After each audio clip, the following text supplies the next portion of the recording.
What's going on, everybody? This is Alex Quin, and you're listening to the Hustle Inspires Hustle podcast. On today's episode, we have Korey from Contra Brand Agency. What's up, Korey? What's up, Alex? Thank you for having me, man. I appreciate it. Of course, I've been wanting to do this for some time. We've known each other digitally for a little bit over 2 years is when we first connected.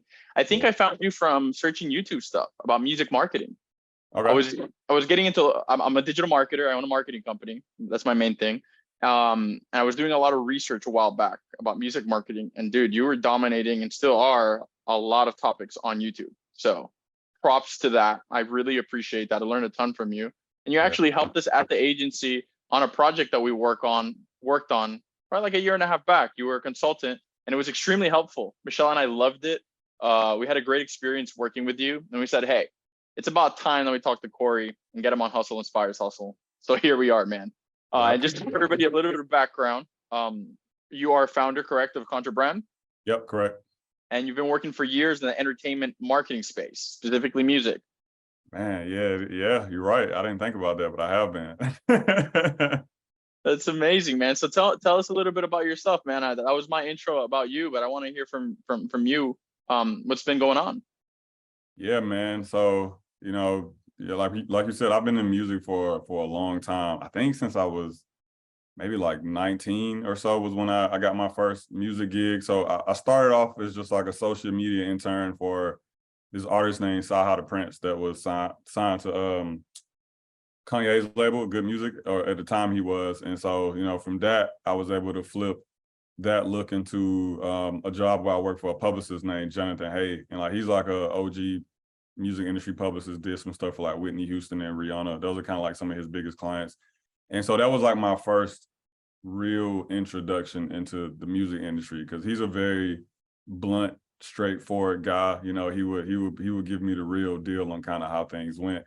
And then just from there, I always just found different ways to keep my toe in the water. Like I've done a little bit of everything, man. Like I've been a publicist. I've been like a club promoter or more like a tour promoter. I've been, like a blogger. I've managed artists, so I kind of just cut my teeth on a lot of different corners of the music industry and just bumped my head figuring out, what is it that I want to do? Because like I said, I started at 19. I don't think there are too many 19-year-olds that have a accurate, life plan, put together at that point. So I got into marketing actually because of the artists I was managing. So I managed a rapper that was from Atlanta, and we just met in class while we were in college. And, at the time, well, not at the time we met, but I would say maybe a year into us working together, he had a song that started to go viral on SoundCloud, which at the time featured him. It featured like another smaller artist, and then it had Joji on it. Like Joji was like an up and coming artist at the time, and we looked up and got like a early Joji feature. And so the song started going viral on SoundCloud, and all these marketing agencies started reaching out to me.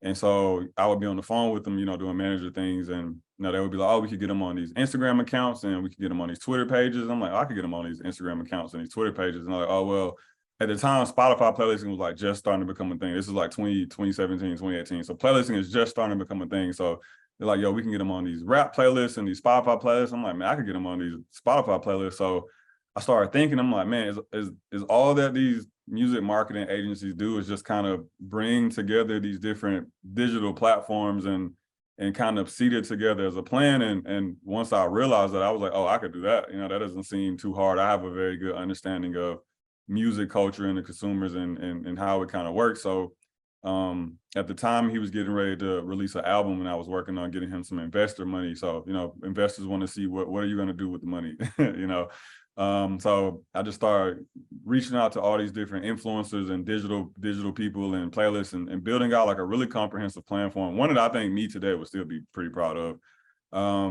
But, unfortunately, that situation didn't work out. Me and the artist decided to go our separate ways just due to some differences on how we thought things should move forward. And, I remember being out of that situation and talking to a really good friend of mine. And I'm just like, man, I've invested like 2-3 years into this artist. I'm saying? I put up like a good amount of money. Like, what am I going to do? And he was like, why not just do it for other artists? And I'm like, what do I tell people that I do? He's like, just call yourself a digital music marketer. And I was like, oh, that actually has a pretty good ring to it. So that was kind of like the start of me doing it. From that point, I just started to freelance. I think I was So around like, blessing in disguise. yeah, no, One 100%. a chapter closed, another chapter began. Yeah, 100%. I mean, because if that situation hadn't happened, I mean, I don't know where I'd be now, you know, because even that artist is the one that introduced me to the guy that's my business partner now. So like shortly after that was when I started making videos on the Brandman Network YouTube channel. And my introduction to Sean, my business partner, was because the artist I managed was like, yo, we need to reach out to that guy. I don't know what he does, but like, we need to talk to him. So even like, you know, if I hadn't gone through that situation, I don't know if I ever would have met Sean, which means that I don't know if Contraband Agency would have ever become a thing. Cause you know, that's our brainchild. It came together after us working together for like a year or two or so. So yeah, it definitely worked out looking back on it. You know, it hurt in the moment, but it definitely worked out looking back on it. So your inspiration for starting this music marketing agency was kind of you bringing together all of these things that you had learned from being a manager, being a publicist, being in the space, really seeing where you could bring the most value, and then like funneling that into an agency that could be like a solid business that people could know. Okay, I could go to this person and he could provide me many things. And not only that, right? You're doing marketing, but marketing is also PR, right? That people Yeah. seem to get confused. That even though it's you have your marketer, you have your PR person. PR is marketing, marketing is PR in a sense. So you do have connections that you're able to provide for people that become clients of Contrabrand. That's not just marketing. All of those years of experience, all of those publicists that you know, all of those managers, all of those connections, potentially even stylists. Pretty cool stuff, man. Yeah. I mean, yeah, when you put it that way, man, I do have a interesting Rolodex of people, you know what I'm saying, I can call for random things. To your point, because I've come from just these different projects I've had over the years. Yeah. And that's interesting too, man, because the PR aspect of it is what I think helped us stand out in marketing really early on, is that we always took a PR approach with our marketing. So it was always, you know, getting the content out or the artist name and face out is kind of like the bare minimum of it, right? Like get them seen. It's like you could technically say you did a job well done if you got them seen. But what we started to see was, hey, like these posts always perform well or perform better when there was some type of narrative attached to it, whether that be one that the artist and their team wanted us to get out or one that we just like came up with on the spot, you Yeah. know, to make it go. So as social media became more powerful, narrative building became more powerful, which to your point, I think then kind of like merged the two in a sense. Right now that there is blurry, you know, like PR people offer marketing services, marketing people offer PR services. But to your point, yeah, they're damn near one and the same at this point. Yeah, I do a lot of marketing for products and services. I also dabble into the entertainment space when it comes to marketing. And you always need good PR. You need honest PR. You need good PR. You need storytellers on your team that know how to tell your story correctly and know how to convey that story to the media. And ultimately, what the media is talking about, you're able to share in your marketing and your ads, whatever it is that you're doing, and it helps you position yourself, right? So with that being said, you do have some experience. You did just mention that you spent some time. How has music marketing changed in the last 5 years, and where do you see it going in the next 5? Man, the last 5 years, so I think it's changed in a couple of ways, right? One, fans are now looking at music artists like influencers, right? In the sense of, typically we're used to seeing influencers be the one posting a lot on their socials, dropping a lot of content, engaging with their fans. Influencers are typically the ones that are willing to go like above and beyond to be entertaining to their audience, versus artists for a long time were able to get away with being like cool, aloof, a little bit mysterious, because they had these backing partners. Elusive. Yeah, exactly, because they had these partners behind them, labels and investors and things like that, who were pushing them so much out digitally that they could afford to do that. Now we fast forward to 5 years later, where there's probably at least 20 to 30% more artists now than there were back then, which sounds like a small number, but that's probably hundreds of thousands of millions of more artists in the marketplace compared to 2018. So now artists have had to adopt a practice similar to what influencers are doing just to even get attention. Right now, as a consumer, I expect all of my favorite entertainers to be working socials and talking to me, telling me community and all these things, versus back then, I maybe only expected my YouTubers or my TikTokers and things like that to do it. So I think that's probably one of the biggest changes I've seen, is that, now in the consumer's brain, the line between influencer and artist is very, very blurry, because even if you break it down to a micro level, the only difference, well, they're all pretty much playing the same game, right? Get attention, maintain that attention, and then monetize the audience that you've built around it, around whatever your creative talent is. So the only difference between a singer, a YouTuber, and a dancer is that they all have different creative talents they're trying to monetize. But once you get outside of that box, they're all playing the exact same game. So I think that's been a huge change. And in terms of where I see it going moving forward, I think there's going to be more of an emphasis on community building, because what a lot of artists are starting to see, and numbers are backing this up, but we're almost out of the age of just like having mass amounts of superstars. Like it's very rare that you see a new superstar come into the fold. You see new artists become big, but even some of the bigger artists of the last couple of years, it's like a Central C or Ice Spice or something, like it's very hard to call them superstars yet, right? Most of our superstars are artists that have been around for like a long time, like at least 5 years plus. So it's like there are going to be less of those people at the top.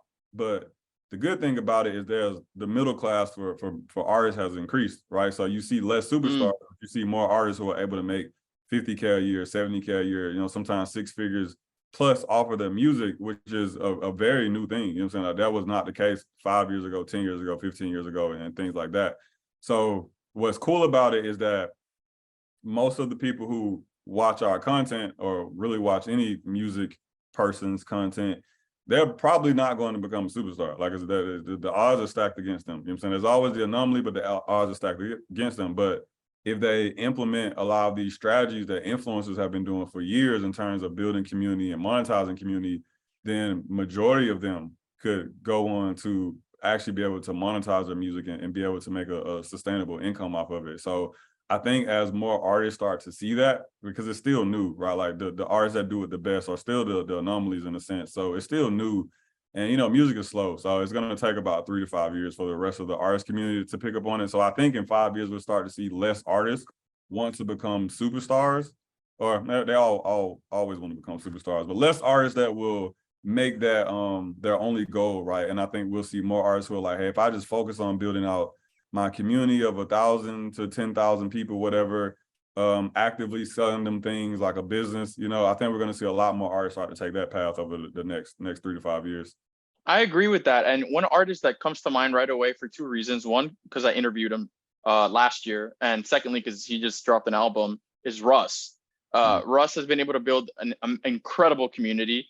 He's an independent artist, and some could argue he's a superstar. Others would argue that he's not recognized as a superstar yet. But then again, homie's doing almost $1 million a month between touring and merch and everything that he's doing. So, there's artists out there you probably never even heard of that are doing crazy numbers. And this exact environment that you're talking about opens up the space for that. Yes, there's less superstars, but, there's a lot more opportunity. Another thing that you mentioned about social media and artists being influencers and community and all that, it's interesting. I've always wondered why artists have never taken advantage of LinkedIn. And then recently I'm on LinkedIn and I see Snoop Dogg is killing it on LinkedIn, bro. Like, dude is killing it. Ton of followers, ton of engagement.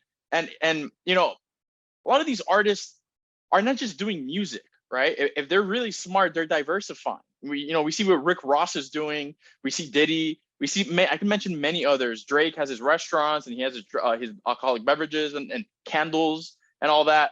So there is avenues for them to be able to tap into their followers that are not only following them for the music that they make, but for the respect that they have for them and for how they see them as business owners, as investors. So it's really cool to see how the industry is developing and how it's becoming cool. How it's becoming cool. And I guess some artists have to put in a little bit more effort, and now you're able to really see the essence of the artist, who they are, right? It's not just the music video or giving thanks at an award show. Now you're really seeing behind the scenes. Wiz Khalifa does a lot of this. There's a ton of artists. And I'm speaking specifically hip hop right now because I am a huge hip hop fan. That's what I grew up listening to. On the Spanish side, I listen to Spanish rap and all that.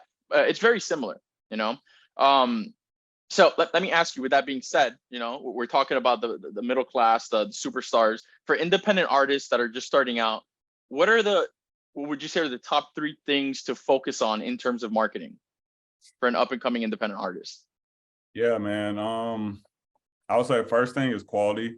And I know quality is subjective, so I'm not saying like, you know, the music has to be considered good across the board, but like literally quality music, like it's recorded well, it's mixed well, you know what I'm saying? It doesn't come out sounding like you made it on a laptop mic or something. You know, I always tell Yeah. artists, like, make music assuming this could go viral and be played on the radio. You know what I'm saying? It probably won't, but if it did, you know what I'm saying, you'll be glad that you did. You know, so I think quality is the first thing. 'Cause I do see a lot of like, especially like newer indie artists who just want to hit the ground running, and don't realize that sometimes like that aspect of things is holding them back, not necessarily because the music isn't good, but because people think about you differently based on the way your music sounds, right? If I hear your music and it sounds low quality, I automatically start to disbelieve certain narratives you put out. I start to kind of put you in a certain box in my head. So quality for sure.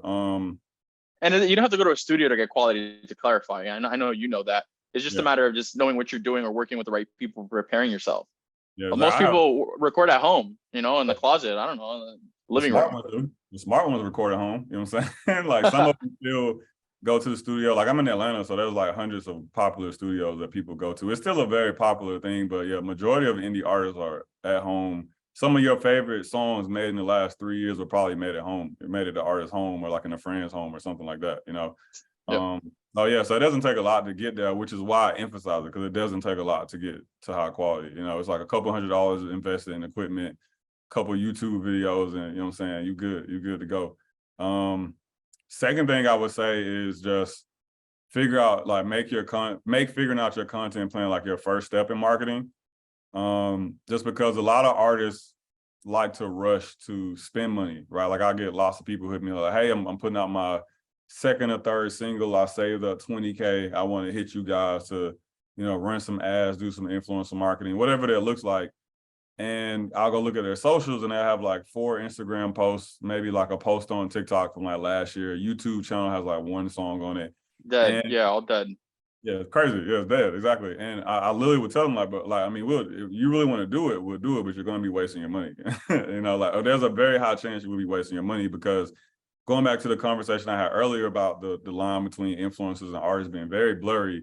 If I'm a person coming through paid and I come to these different channels and you're not being active, one, it feels like you're not meeting me halfway, because as the consumer, like, this is where I want to be. I want to be on TikTok. I want to be on Instagram. I want to be on YouTube. And you're not even willing to put the work in to meet me in the middle and be where I want you to be, right? So it almost feels like a big like middle finger to the fan or the potential fan, right? The fact that you're Yeah. not doing it. Yeah, it And ruins your retention rate. Definitely. yeah, because it's very rare that people fall in love with you off of one post or one song. Like there are some songs that just come out the gate and are like that strong where, like, I mean, we saw with Ice Spice, right? Like that one song really built her a massive fan base. She only had like 3 songs total out at that time that she dropped the Munch song.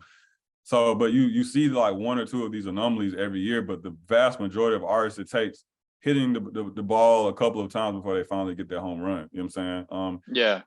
It's like I look at content no differently than an artist building their music catalog, right? Like they release songs knowing that each of these songs starts to make the momentum trend upward. And then they also know that every song is another shot at that home run. Content is the exact same way. You're building a content catalog so that when person B that found you through an Instagram ad goes back to your Instagram page, they have a whole whole catalog to go through to learn who you are, learn more about what you stand for, find other things that they like about you, whether they be musically or personality based. And it's like, if you don't have those things out there, you're literally taking the experience away from the consumer. And that experience is very important to the consumer, because every music fan likes to feel like they, one, discover the person, and then 2, they like to feel like there are these elements that they're bonding with or connecting with the artists around. You know, even though some will say it's all about the music, there's usually at least 2 or 3 other little things about their artists that makes you attracted to them. You know what I'm saying? Whether that be y'all have similar interests, or they care about certain things you care about, or they dress a certain way that you want to dress. So like all these like small things that add up and then also coincide with the music, right? So content, I'm always pushing most artists to start with content, especially if you don't have at least like 10 to 20K to spend loosely, you know what I'm saying? I mean, like loosely as in like, if you spent this money, like you would be okay. You know what I'm saying? Like your life would be perfectly fine, Yeah, which like is, you're not expected to make it back right away, and if you don't make it back, you're not gonna fall apart. yeah, exactly. Which is like a very small percentage of artists in general, not even just new artists, just artists in general. You know what I'm saying? It's a very Yeah. small percentage of those. So you know, I've seen so many artists just like launch careers and get millions of streams with this, you know what I'm saying, just a phone. Like there's lots of great examples today. Yeah. Artists who are able to build and maintain and garner the same amount of attention as like a 10K, 100K, sometimes $1 million advertising campaign, a marketing campaign with just like some videos they made on their phone or just some content they made and put it on YouTube and TikTok and Instagram, right? So I always push artists to start there, like make sure the music is quality and then develop a content plan. 2 or 3 platforms that you plan to learn extensively and work for at least a year straight, you know what I'm saying, a year to 2 years straight, consistently. And then the third thing I guess I would say is, I think once those things are in place, then just start to build up like a realistic paid marketing strategy for yourself, because paid is going to help you break through the noise. That's what I tell people, like content gets you in the game, paid will help you break through, you know what I'm saying? And so, you know, the great thing about marketing today is like it's not cheap, but it's not as expensive as you would think it is to get people out there. Like ads are relatively cheap depending on which platform you use. Like you can go a very long way with $1,000 in Facebook ads. You know what I'm saying? If you got good music and you get the right people, I've seen $1,000 like launch careers. You know what I'm saying? Influencers in the music space, not influencers necessarily, but let's say like micro blog pages that talk about artists and things like that. Like there are accounts like that pop up every day that aren't that expensive. They maybe want $50, $100 here or there just to post you, but their audience is engaged and likes your type of music. And Right. you can build a really comprehensive plan that just beats you in their audience's face, you know what I'm saying, and get really good results for a couple hundred to a couple $1,000s. So, you know, I think that like once the music is good or good quality at least, and you know, you have a content rhythm for yourself, the next step is figuring out like, what is my budget? What could I spend every month that won't hurt me or put me out of business or put me homeless on the street? And then how can I build a system for myself that's repeatable that I can do with every single release that I put out from here on out?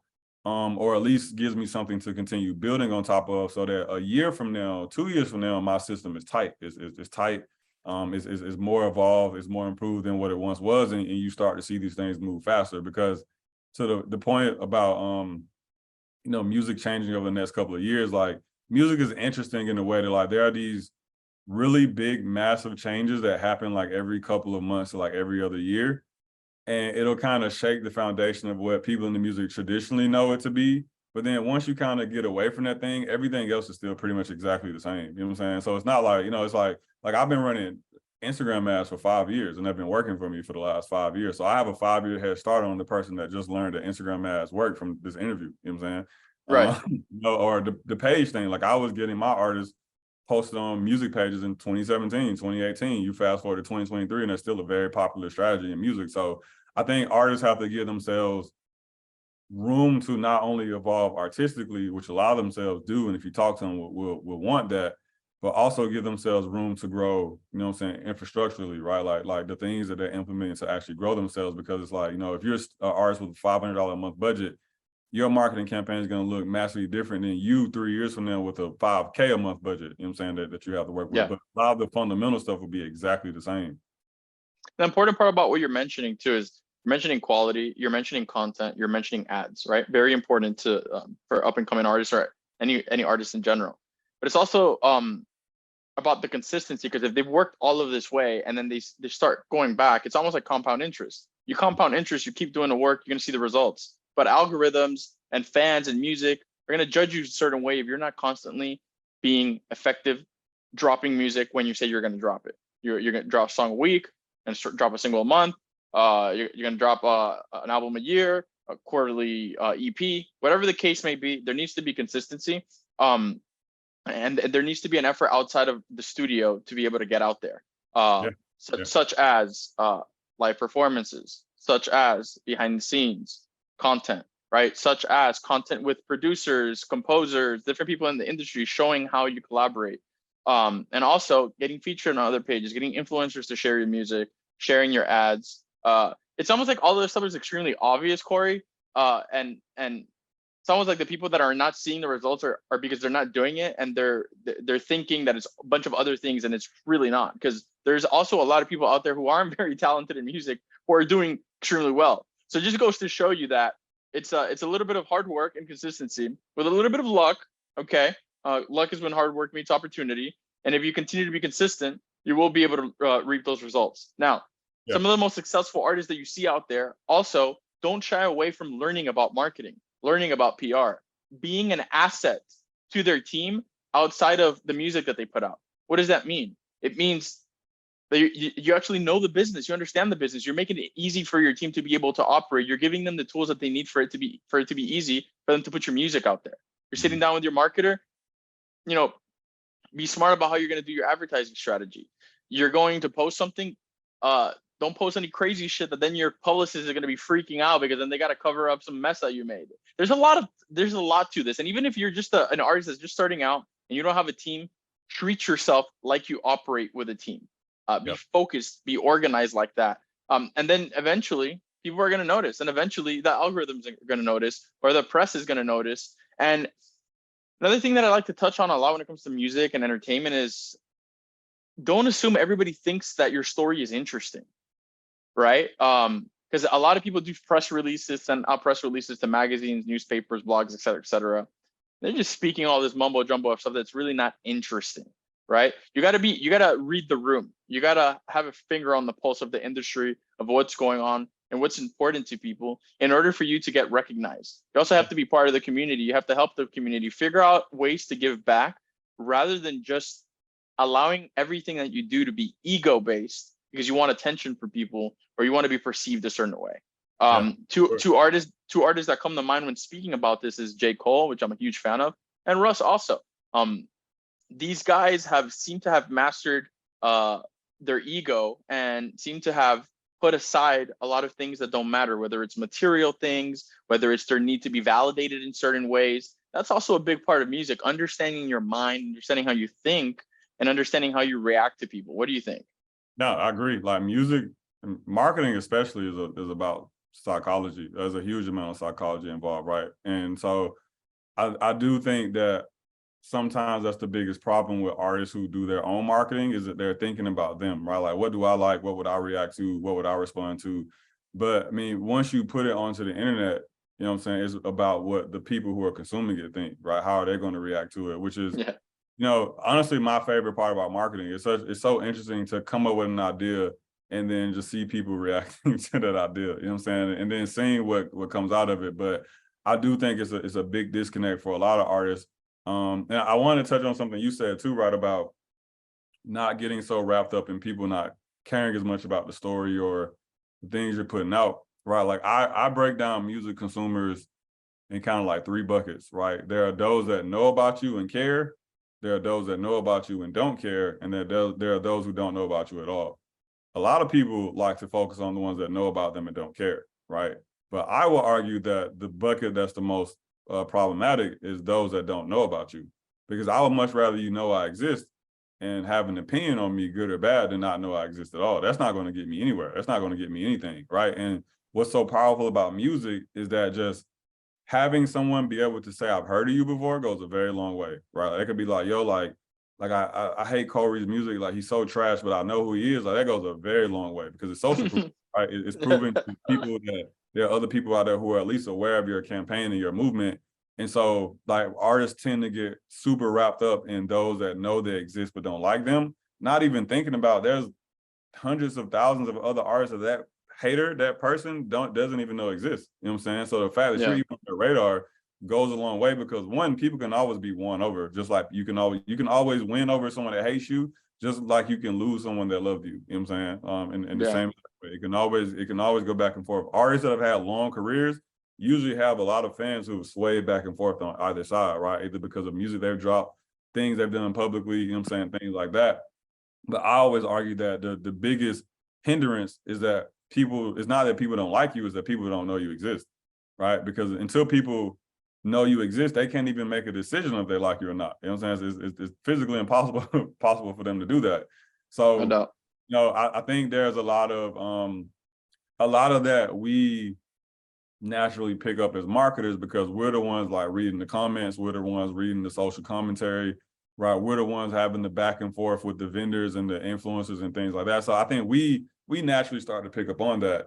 but it's a very hard thing for artists to pick up on, right? Because to your point, they would much rather focus on the group of people that know them and don't like them, not realizing that they're good. Like, they at least know you exist.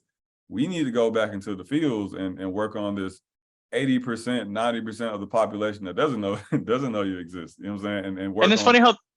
funny how things work too, because if you focus on all those people that don't know you exist and you win them over, the people that probably don't really care much for you right now, eventually we'll see everybody listening to you.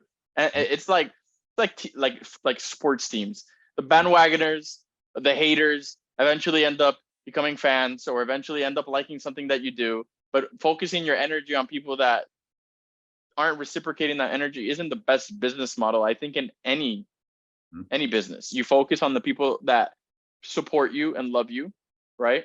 And you give them a good product, you give them a good service, and you focus on attracting new clients. The people that don't like you, it is what it is. There's enough people out there in the world for you to be able to advertise to many other people without focusing on the haters or people that don't really understand your message, because not everybody's going to like you. It's physically in this world impossible for everybody to like you, everybody to like your music, everybody to think that decisions that you're making are correct, everybody to agree with the words that are coming out of your mouth. It's insane to think that it would work any other way, right? So with that being said, you take many approaches to advertising music. How do you approach advertising music? What platforms or methods have you found most effective when pushing out singles, when pushing out EPs, album launches? What's currently something that's on your radar you like sticking to?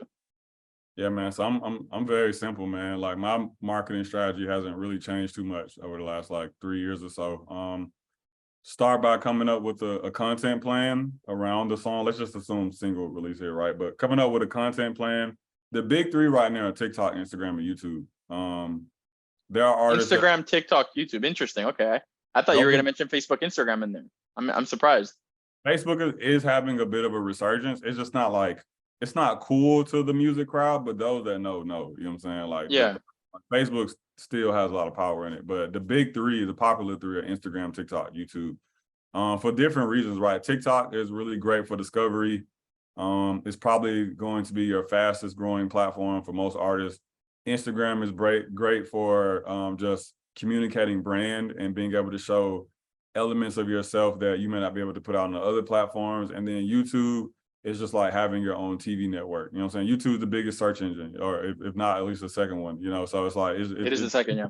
Yeah, at this point, it's just music OG. But like, those three platforms combined, you can go a very long way. There are artists who have found success on things like Twitter and Snapchat and Reddit, and, you know, as far as community, like you were saying before, community is important.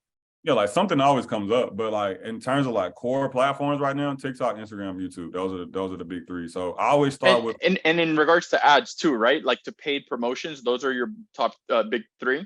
Yeah. Yeah, 100%. Yeah. If you could only pick one, because your budget only allows for one, and you're an up and coming artist today with a small to medium sized budget, which platform would you bet your money on? Probably Instagram. I look at Instagram like a Swiss Army knife. It's like all reliable. Like, it's probably not going to get you like amazing results, but you will, if you know what you're doing and the product is good, you will get decent to really good results. You know, TikTok ads to me are high risk, high reward. You know what I'm saying? Like, if it hits, it's going to really hit, and it's probably going to do 4 to 5 times better than your other ad platforms. But when it doesn't hit, like, that shit, it hurts. You know what I'm saying? Like, and it's very hard to win over the TikTok audience with ads, because they're still relatively new. I think TikTok ads platform is only maybe like a year and a half, 2 years old, you know what I'm saying, as of us making this. So the community itself is still getting used to advertising, versus Instagram, right, has had years for the audience to not only get used to, but become okay with advertising. Same with YouTube. Seeing ads. You know what I'm saying? So same with YouTube. So Instagram, to me, is like, oh, reliable. Like, hey, let's use this to dig out some data, figure out, you know, where we can kind of get things going. And if we see it moving here, now let's scale out to YouTube and to TikTok. And if we don't, then let's just keep trucking forward and figuring out what we can do.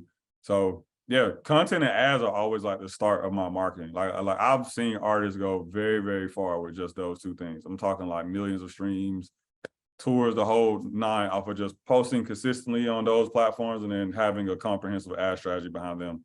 From there, where I like to go is just influencer marketing. And So influencer marketing in terms of like, you know, actual people, influencers doing whatever to your song, but then also finding, excuse me, different platforms that can either post your music content or can post like UGC content around your music, right? So I give you an example. There's a campaign we're running now for an R&B artist where we're hitting all the big music pages with like the teaser for his album that's coming out in like a couple weeks. So all the big ones, Our Generation Music, rap, R&B music, like all the big R&B pages are getting that.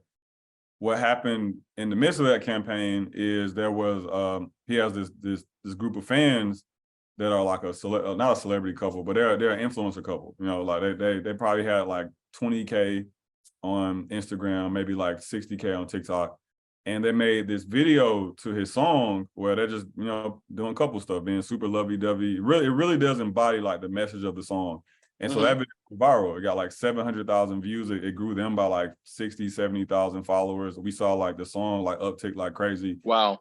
So we started taking that video and getting it posted on like Black love and relationship pages, right? Pages that would typically post that type of content. And so now we're able to bring in a new audience of people with content that the artist didn't even have to make. You know, like he I mean, he probably knows it happened now, but at the time, I'm pretty sure he didn't even know that happened. You know what I'm saying? So my influencer strategies are typically a combination of that. Like, what do you have that allows us to hit all of the relevant music outlets in your space? And then what type of content can you create or do we see being created around your music that allows us to get you posted on outlets that are relevant to specific niches, right? Yeah. So in this example, love and relationship, I've done it in the makeup space. I've done it in the sports space, skating. You know, there's a community for everything, you know, and with those communities usually comes at least 4 or 5 pages that speak to that community. You know what I'm saying? So if you can figure out, like I said, how to either create content that makes sense for those accounts or get content created that makes sense for those accounts, which sometimes is where the influencers come in, right? Like I've hired influencers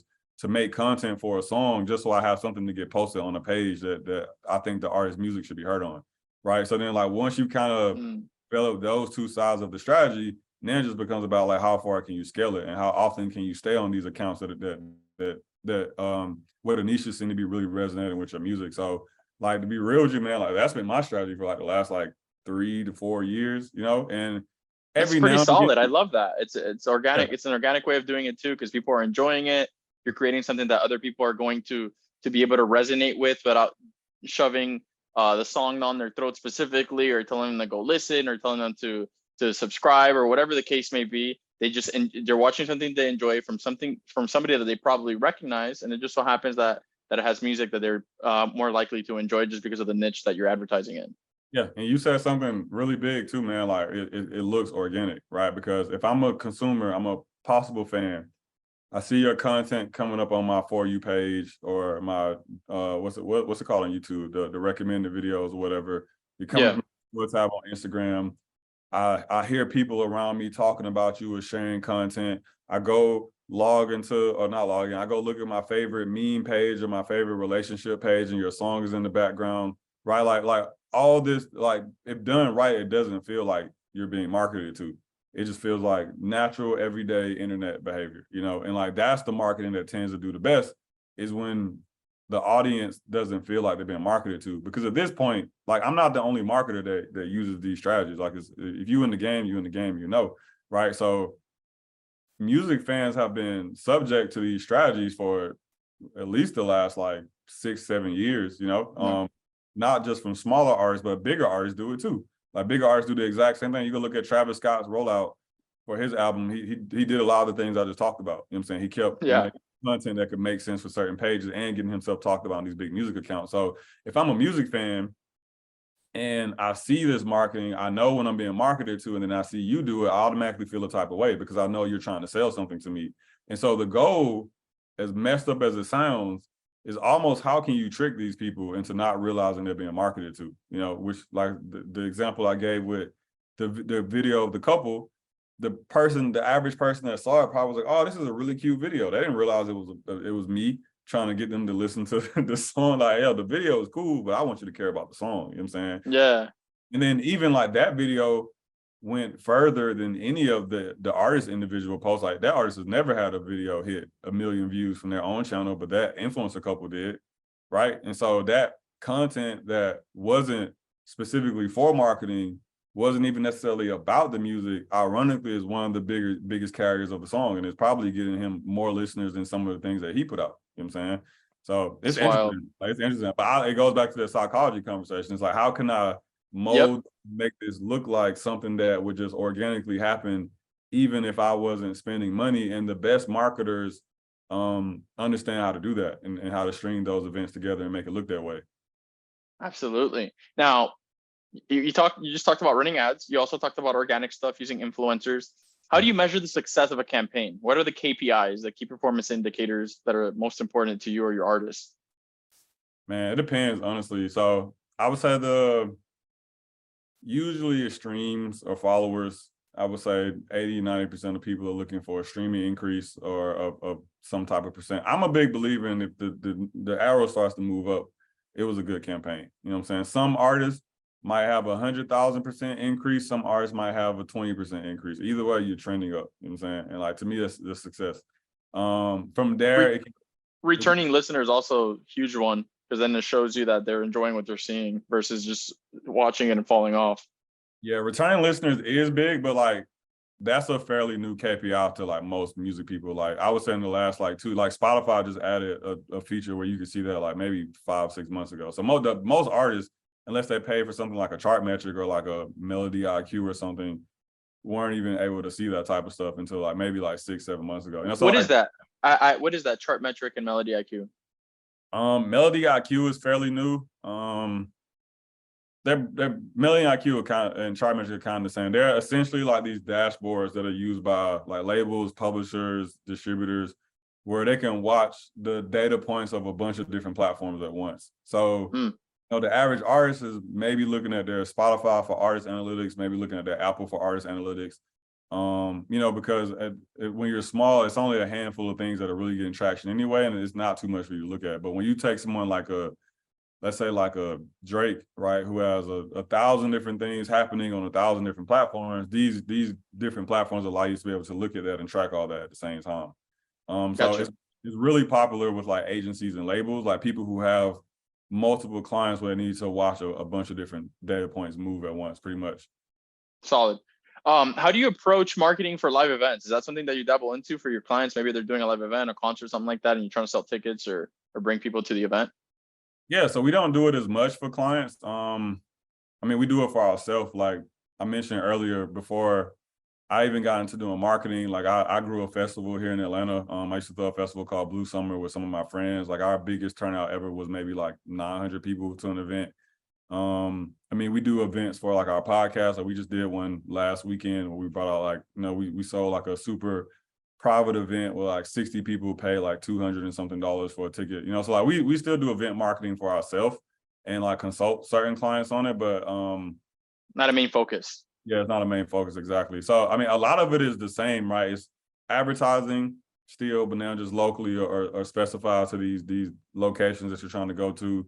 It's influencer marketing still, but now on a micro level. So now instead of me going out to TikTok and looking for the influencer with 20 million followers that speaks to everybody, I'm trying to find the influencers with 5K that only speak to Atlanta or only speak to Dallas or only speak to Miami or whatever, right? So tapping into the local influencers that control the culture of the place that you're trying to have your event at or have your show at, right? So a lot of that guerrilla marketing, like on the street marketing still works. So like handing out flyers, putting up posters, like that old school stuff still does a good job. It may not bring in as many people as your ads, right? But like everybody counts, you know what I'm saying? Like everybody counts. So a lot of that stuff is stuff that we still do. But yeah, a lot of my event marketing is pretty similar to what I would do for like a song. And in my brain, it's the exact same flow. It's just a different end result or a different product that we're pushing people to. So that does make a couple of differences in the funnel, right? So with music, we're tracking Spotify streams, whereas your show, we're tracking ticket sales, or we're tracking, you know, I don't know, we're tracking like landing page views on your Eventbrite site or something like that. So it's like, but everything before that point is damn near the same, you know? I feel you. Can you talk about the importance of merchandise in music marketing and maybe any strategies that you've deployed in this area, if any? Yeah. Merchandising is more it's probably not going to be where like most artists make their first dollar from music, but will probably be what most artists make their first significant amount of money from music. And so what I mean by that is like, if we take the example of, let's say I'm a small artist, I'm Lil Korey, right? And I've been just dropping heat for 6 months straight, you know what I'm saying? The streets is eating it up. And I built up my first 100 real fans, like diehard, they DM me every day, they're in my Discord group, you know what I'm saying? They pop out the shows here and there, like the 100 real diehard fans.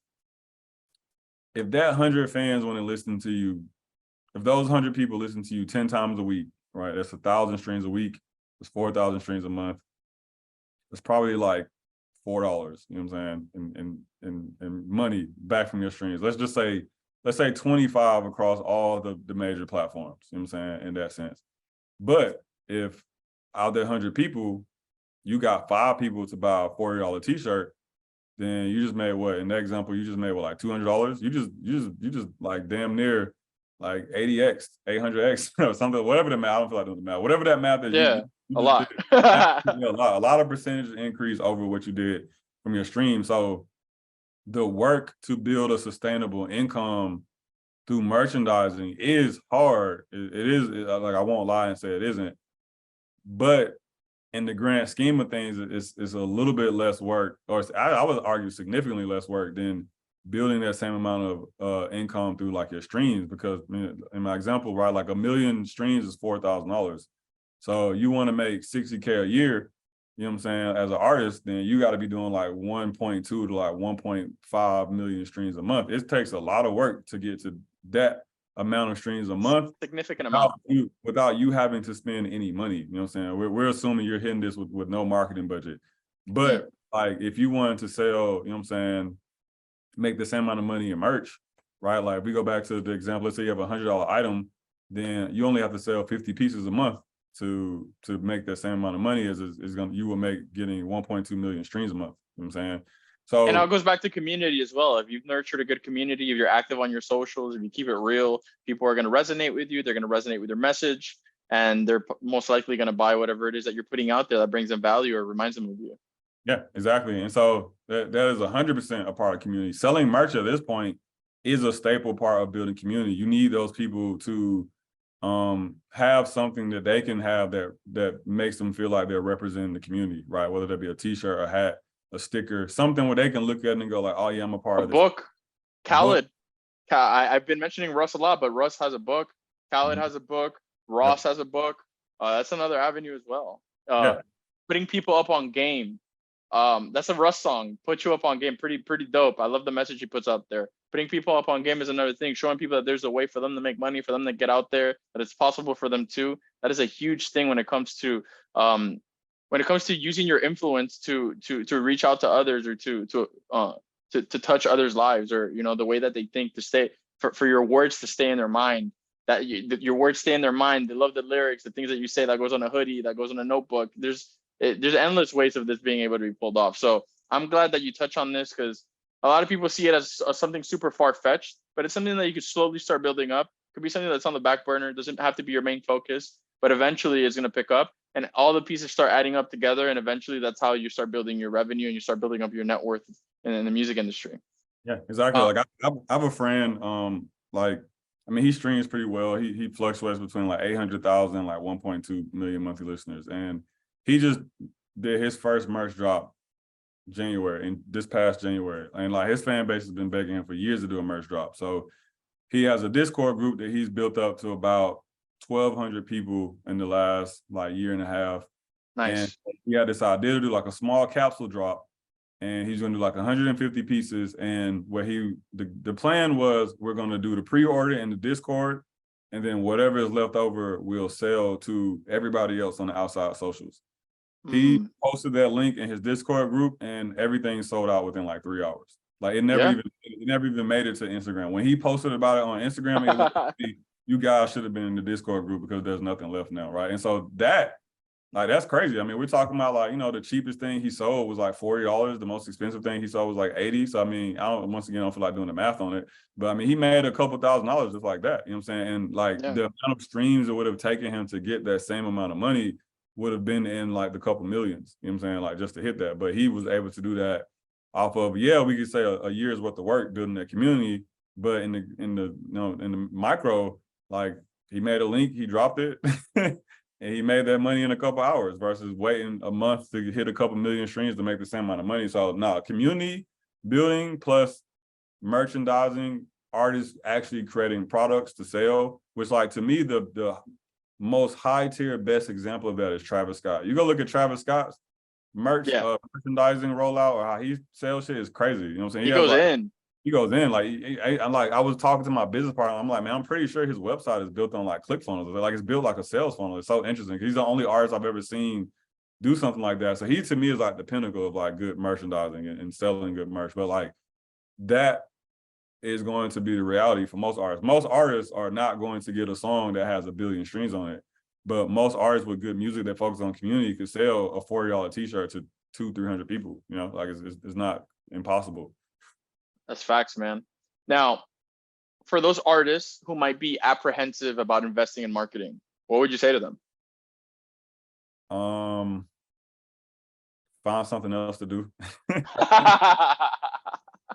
Because it's like, and I always, well, I won't say always. I used to feel bad saying this to artists. Now I don't feel bad saying it anymore. But the music industry is a game of money. You know what I'm saying? Like, music is an expensive hobby. You know what I'm saying? Like, it costs you thousands of dollars just to even, most people, at least hundreds of thousands of dollars to even get started making the music. You know what I'm saying? Yeah. So it's an expensive hobby. And, you know, the reality is that, because I have met, like I said, I have met artists who have gotten very successful and never spent a dime on marketing. Like, never. Like, I can think of at least 3 off the top of my head. Yeah, there's always the exception. Yeah, that was the exception. But even then, they overcompensate with content. Like, they don't spend money on marketing, but they've invested a lot of money into their content equipment. They post like influencers, right? They're posting 3, 4, 5 times a day. So like, they overcompensate for it. For not doing marketing spend by just posting a lot and working their own channel. So it's like, you're always going to spend something. You're either going to spend your money or you're going to spend your time, right? Ideally, you do both. Like, even those artists, I'm like, man, like, imagine if you putting up like 5 to 10K a month in marketing on top of what you got going on now. You'd be over it. It'd be crazy. Killing it. Right? You know, you'd be killing it, right? So even those artists ideally should be doing both. Just like, I know lots of artists who do well, never post, well, not never, but don't post a lot of content, but they have a backing where they have funds being spent on them consistently and they grow. I'm like, man, imagine how much further that 5 to 10K would go if you posted at least 2 or 3 times a week. You know what I'm saying? So Yeah. in the perfect world, you do both, but the reality is you're either going to spend your money or your time, and it's up to you to decide which one you want to spend. For most people, it's easier to spend the money. You know what I'm saying? Like, I can like, there was a point where we took a break from our YouTube channel. We didn't make content for like 5 or 6 months, but we had ads running in the background. So we understood that, like, hey, in order to overcompensate for the momentum that we're going to lose by not posting content, we have to up our ad spend in that meantime. So we went from spending like maybe 2 or 3K a month to maybe like 5 or 6K a month just to, you know what I'm saying, maintain the growth we were seeing. And as soon as we got back to content, we were able to cut that down because the content went back to kind of taking over. And so I look at music. It's a great example. Yeah. Yeah, you know, so I look at it the same way. So it's like, the artists that tell me like, hey, not that you can't spend money on marketing, because that's different, but you're telling me you don't want to spend money on marketing. The first thing I was asking was like, so what's your other game plan? Like, what are you going to do if not that? And like I said, those anomalies where it makes sense, sometimes I'm like, okay, I get that, man. Do your thing. You know, like, get back to me in 6 months and let me know how it goes. But for those that don't already have an audience or don't have any real momentum going, then to me, saying you're not going to invest in marketing yourself is really no different than telling me you quit. Like, it's the exact same thing to me. You know what I'm saying? Like, you might as well have told me you quit, because you basically just told me, so you're playing too safe, or you don't believe in yourself, or something along those lines. Yeah. Even when we break it down to micro, you just told me like, hey, I don't believe in acquiring new fans and new customers, which is crazy. You know what I'm saying? Because even the bigger artists, even like a Bad Baby or like a Weekend, is still focused on acquiring new customers. They take over the US, they take over Latin America. What do they do next? Start focusing on other parts of the world. Like, even major artists are always focused on new fan acquisition. You know what I'm saying? No, like Drake doing his EDM album last year, and everybody's like, what the fuck? It's like, dude, That's what it is. Go Spanish, you go EDM, go K-pop, whatever, Afro beats, you know, like. Yeah. So listen, are there any emerging technologies or platforms that you believe play a big role in the future of music marketing? Anything new or anything that's been developing that you're keeping an eye on? I mean, AI. I think AI is going to make music interesting in the next 3 to 5 years. Yep. It's focused on AI in the aspect of like music creation. But I mean, AI is starting to get implemented into so many different things. Like I'm hoping that in like, 2 to 3. I mean, I guess I don't. Like even now, like I was just telling somebody I haven't written an original email in months. You know what I'm saying? I chat GPT everything. Like if I can't respond back in like 3 to 5 words, chat GPT. You give it a general idea and you allow it to mold something out of your thoughts. Yeah, we need to use these tools. And I've seen some incredible things with AI and artists, like dude, like in the Spanish industry specifically, because I listen to a lot of Spanish music. The other day I was listening, my girlfriend was listening to a song, and I'm like, there's no way those two artists collaborated together. And I went and I asked her, I'm like, listen, where did you find that song? She's like, on YouTube. I'm like, it was an AI. She's like, yeah, it was an AI. Like sometimes you can't even tell. I can't even imagine what it's going to be like in 5 years. You know, from composing to music, so even after artists die, like, you know, the type of things that they're going to be able to come up with from just uploading all of their voices to an AI that's then constantly replicating and creating different ideas. And then the AI not only creating ideas, but that AI maybe plugging into some of those platforms and tools you spoke about earlier, and then being able to read the data and interpret what kind of harmonies people like, what kind of hooks people like, what kind of punchlines people like, and then eventually always hitting bangers. There's going to be a very interesting world in the world of music in the next few years, just seeing how all of this stuff is going to play out. Yeah, and I even add on that, man, because AI and music and like for music creation right now is a very sensitive subject in music. Like this is very a thick line down the middle between those who like it and those who want to see it die off. But I've already started to see it even be implemented in marketing. Like I just connected with a guy a couple of days ago who has a TikTok influencer AI tool where he has a database of like 1 million plus influencers, and the AI basically adjust the rates for each influencer based on like how their last couple of videos have been performing. So it's almost like watching like a stock, you know what I'm saying? Wow. Right, following like the stock market, right? Like, oh, this influencer just caught 3 videos in a row with 2 million plus views. So you see their price shoot up, and then they have a bad week and it shoots down, and it literally just fluctuates. So I can go in and put in $1,000 and my money is being spent accurately based on performance. Like that's something that was like, anybody that does influencer marketing knows the hardest part about influencer marketing is gauging whether or not the person is worth the money they're charging you. You know what I'm saying? That's the hardest part. This person wants $2,000. Are they worth it? Are they not worth it? Right. But he's developed something that damn near does it automatically for you just out of AI. So like I'm looking at things like that where I'm like, oh, like that took like 20 to 30% of the work off my plate. And the campaign I ran with him just to test it out went really good. Like I was very happy with the results that we got from the amount of money that we put into it. So yeah, like I said, I know AI is like very, very sensitive in like music creation, and a lot of artists get turned off from it when it comes to the music aspect. But once again, the music industry is much bigger than just the music itself. And there's going to be so many different parts of it that I think it's going to touch that, like, and to your point, like 3 to 5 years is going to be unavoidable. You know what I'm saying? Or it's going to be like, you're going to be like, you know, like the guy in like 2023 that refuses to like use a phone for work or something. And it's like, Yeah, you can't avoid it. Like you can't avoid it. Yeah, it's like you could avoid it. Can't beat him, join him. Yeah, you can avoid it, but you're almost stupid for doing it. Like, why wouldn't you come do things on your phone? You know what I'm saying? Like, it's so much easier and faster. Like, Yeah. So look, to wrap up, Korey, for any aspiring music marketers or even artists that want to learn about marketing, what advice or resources would you recommend they explore? yeah. So the first 2 places outside of your YouTube channel. outside of my YouTube channel, other artists, honestly, like I learned by just watching, like watching artists and then just working backwards from like the how they move. Yeah, exactly. So I'll be like, man, I keep seeing Drake on this music page I follow. I wonder if like I could get this page to like post something if I pay them. And then that was literally how I got started. And I just worked it backwards from there. So being very, very intentional about how much you pay attention to what other artists are doing. Other artists that are more successful than you, but not too much more successful than you. Because everybody take them like, I'm gonna go look at what Drake is doing. It's like, no, Drake is in a different league, right? You need to find artists that are, like 3 to 4 steps ahead of you, not Those artists. middle class we were talking about. Yeah, the middle class, exactly. Everybody wants to pay attention to the artists that are like states away ahead of them. You know what I'm saying? Yeah, But I no. don't know who that guy is. Like, no, you got a long way to get there. But the guy that's like right up the street from you, you know what I'm saying, in terms of like size, that person is way more replicable. Like, you have a much better chance of getting good results by copying what that guy or girl is doing. So I believe in, like, just if you're an aspiring marketer or want to market, like, just go look at your favorite artists across the spectrum and go to their Instagram page and look at the pages they're tagged in. That'll help you figure out accounts that might be posting artists for promo.